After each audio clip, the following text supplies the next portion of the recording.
Antes de tudo vos entreguei o que também recebi, que Cristo morreu pelos nossos pecados, segundo as Escrituras. 1 Coríntios 15, verso 3.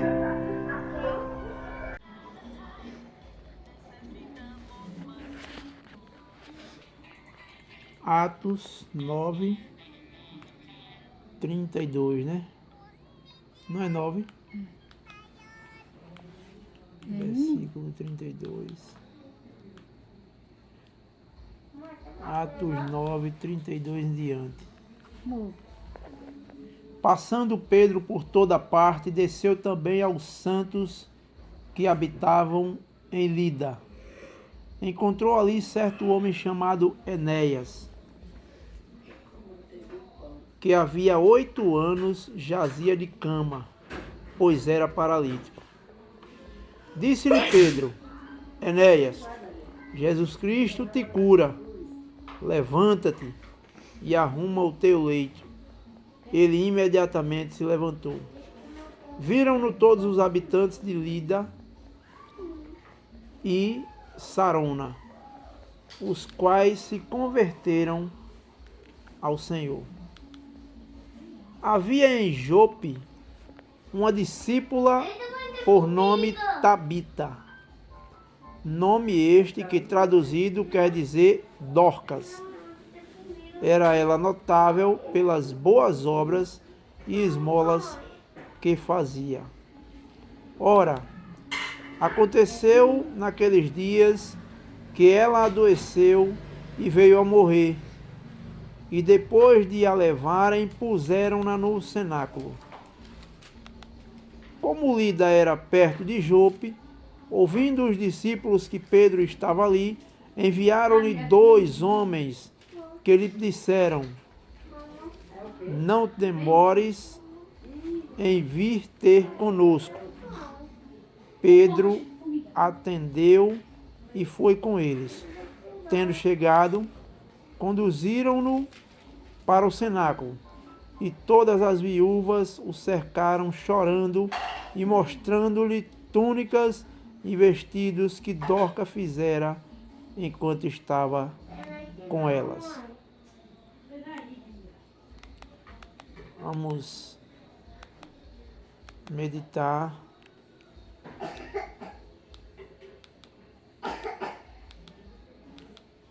Então nós iremos falar sobre a cura de um cidadão chamado Enéas e também a ressurreição de uma moça chamada Tabita.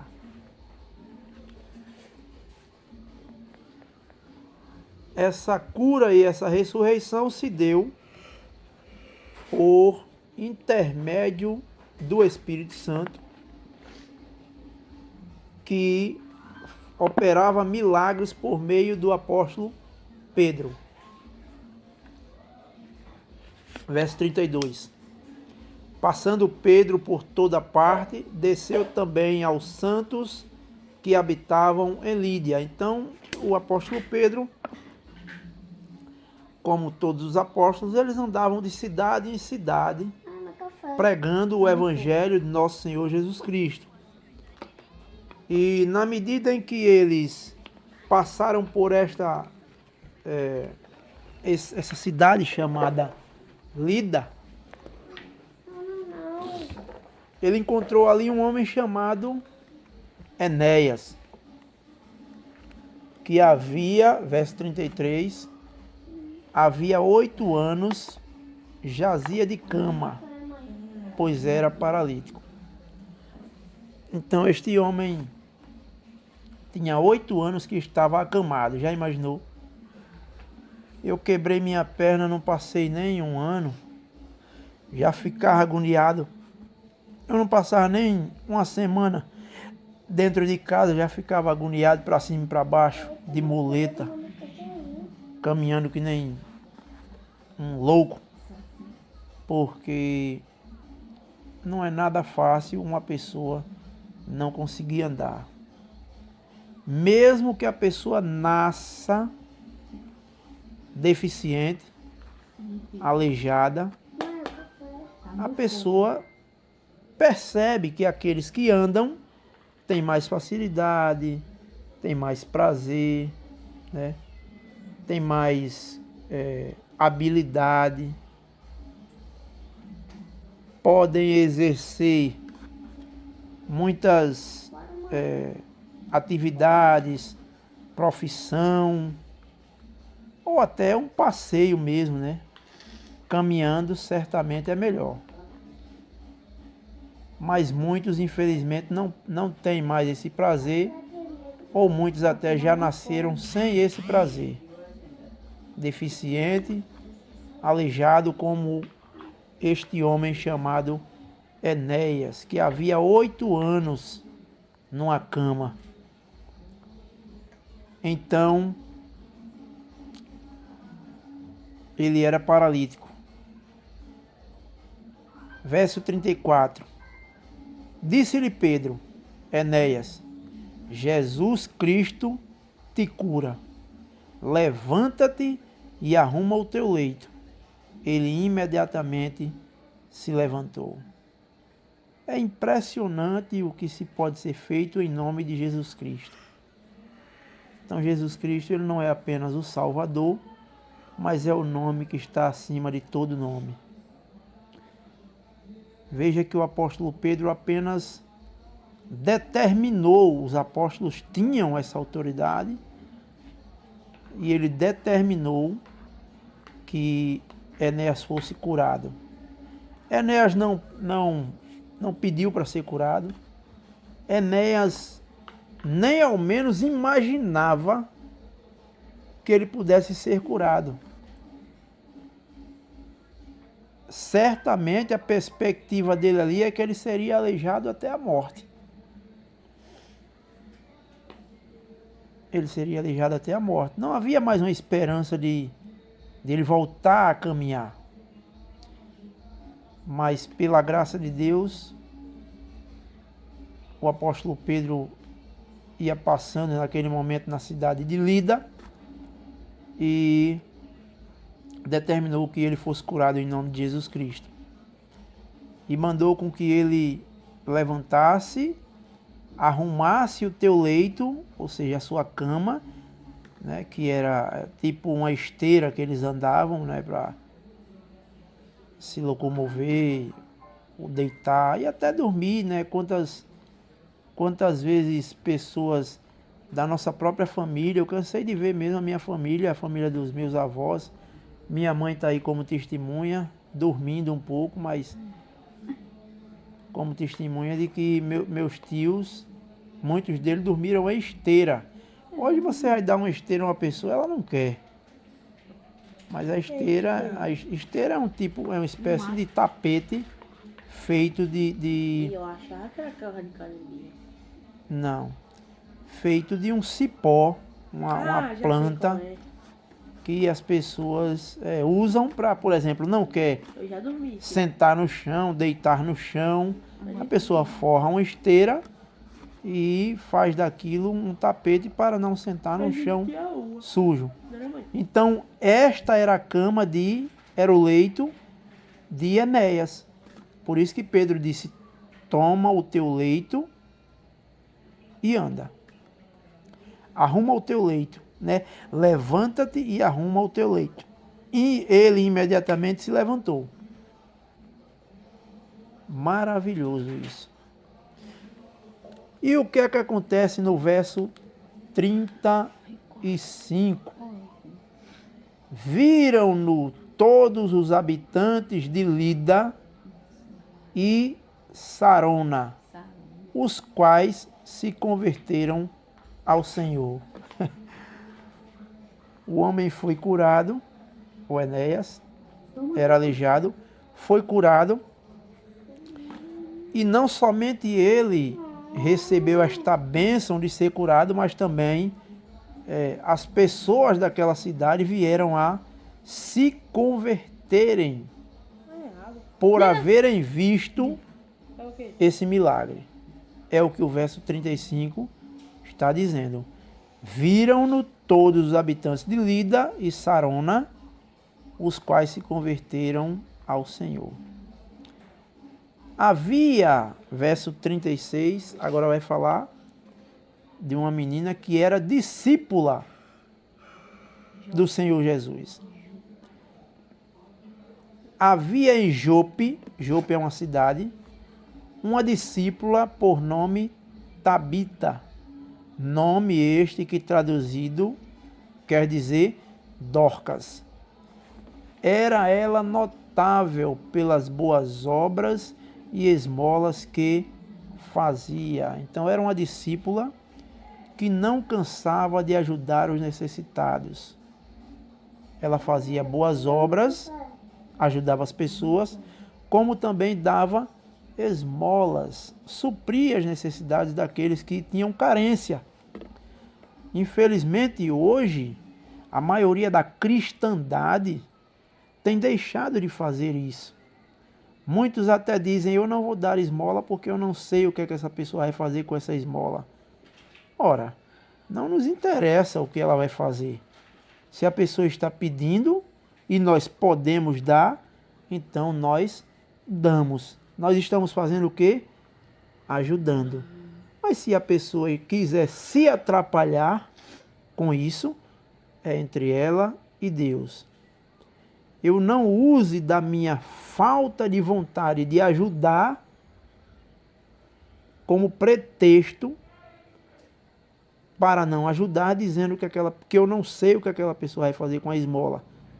Isso diante de Deus não é agradável. Não é agradável. Se uma pessoa vem pedir uma esmola ou carece de uma necessidade e eu não conheça, né? Também tem essa. Quando certamente nós sabemos que essa pessoa vai usar para drogas, né? Aí nós não podemos ajudar. A menos que essa pessoa peça comida. E aí nós damos comida, né? Não deixemos de ajudar.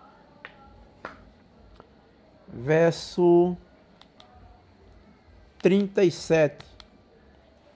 Ora, aconteceu naqueles dias que ela adoeceu e veio a morrer. E depois de a levarem, puseram-na no cenáculo. Então, ela adoeceu, como qualquer ser humano pode acontecer, e morreu. Então pegaram ela e levaram para o cenáculo, né? Eu estou esquecido agora o que é que o cenáculo significa. Parece que cenáculo é o lugar de reunião em que as pessoas se reúnem no andar de cima de alguma casa. Isto é cenáculo.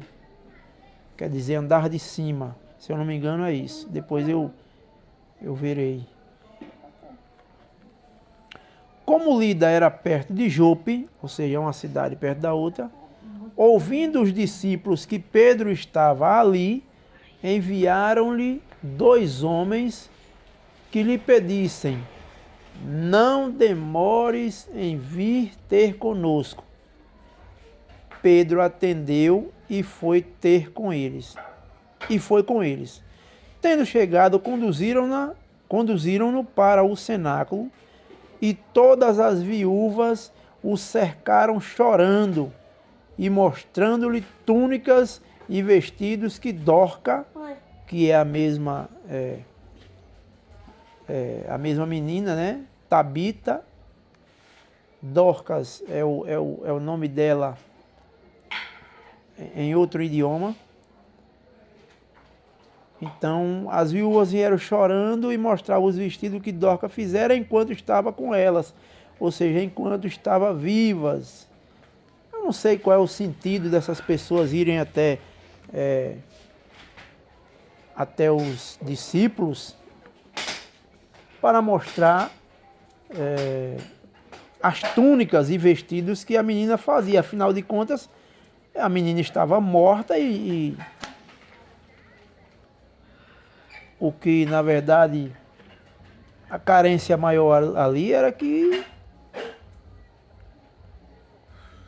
os discípulos soubessem do fato de que a menina havia morrido, né? Mas que as viúvas foram mostrando as túnicas e vestidos que Dorcas fizera enquanto estava com elas. Ou seja, talvez Dorcas ou Tabita, que é a mesma pessoa, como uma discípula do Senhor Jesus, ela assim também, ela era fazia vestidos e bem provavelmente ela se vestia bem e também vestia as irmãs, outras discípulas ou algumas pessoas que provavelmente precisavam de vestimentas, né? Talvez os pobres daquela cidade. Então elas foram mostrar os vestidos que Dorcas fazia enquanto estavam com elas. Verso 40 diz: Mas Pedro, tendo feito sair a todos, pondo-se de joelho, orou. E voltando-se para o corpo, disse: Tabita, levanta-te. Ela abriu os olhos e, vendo a Pedro, sentou-se. Então veja que maravilha, né? A primeira ressurreição no início da igreja, operada por um apóstolo, pelo apóstolo Pedro, né? A primeira ressurreição, então, o apóstolo Pedro demonstrando assim o poder do Espírito Santo que estava sobre ele, de até poder ressuscitar, mostrando assim que a morte não é o fim daqueles que creem no Senhor Jesus. Mostrando assim que Cristo, o nome de Jesus Cristo, ele tem poder até para ressuscitar um morto. Então Pedro fez sair todos os que estavam ali, né? A menina estava morta no cenáculo, para onde levaram ela. Pedro fez com que todos saíssem e ajoelhou-se e orou. E voltando-se para o corpo, veja, o corpo da menina estava lá, ele voltou-se para o corpo e falou com o defunto, com a defunta, né? Ele disse: Tabita, levanta-te. Ela abriu os olhos e, vendo a Pedro, sentou-se. Então, uma maravilha. O texto só diz que ela adoeceu e morreu. Não diz de quê, né? Mas adoeceu, né? Certamente doença. Não tem. Ninguém adoece de saúde, né? Então ele, pelo poder do Espírito Santo que lhe foi otorgado, ele falou, a menina morta e a menina reviveu. Então a menina abriu os olhos quando ouviu a voz de Pedro, claro, pelo poder do Espírito Santo, porque Pedro de si mesmo não tinha poder para ressuscitar ninguém, nenhum ser humano tem, só Deus pode ressuscitar uma pessoa. E Pedro estava ali em nome de Jesus Cristo, que é Deus encarnado. Então a menina levantou-se e sentou. Verso 41. Ele, dando-lhe a mão, levantou-a e, chamando os santos, os irmãos, né? Especialmente as viúvas, está vendo que as viúvas eram cristãs, santos, ou seja, santas mulheres de Deus. Então é aquilo que eu estava pensando mesmo. Tabita fazia vestido para essas irmãs e dava a elas de presente, provavelmente, que elas foram mostrar a Pedro os vestidos que ela fazia. Então, especialmente as viúvas, apresentou-a viva. Então, ele chamou os cristãos, os santos ali, chamou as viúvas e apresentou a menina viva. Aquela que outrora estava morta, agora é apresentada viva por causa do milagre operado pelo apóstolo Pedro através do Espírito Santo. Verso 42. Isto se tornou conhecido por toda Jope, e muitos creram no Senhor. Então, cada dia mais ia aumentando o número das pessoas que criam no Senhor por conta dos milagres, por conta da pregação, por conta de tudo que era feito ali em nome do Senhor Jesus. Muitos creram no Senhor, como diz a palavra. E no verso 43, terminando, diz que Pedro ficou em Jope muitos dias em casa de um curtidor chamado Simão. Jope era cidade? Cidade. Jope é uma cidade. Pedro ficou em Jope muitos dias em casa de um curtidor chamado Simão. Então, casa de festa? Não, curtidor é uma pessoa que trabalha com roupas, né? Cortinas. Curtidor, eu entendi assim, que ele curtia. Não. Curtidor é um trabalhador, né? Tecido, trabalha com tecido. Então, Pedro ficou ali muitos dias, né? Na casa desse cidadão chamado Simão, que era curtidor. E assim, a palavra de Deus ia prosperando e os apóstolos iam fazendo os sinais e as maravilhas e aquilo que lhes eram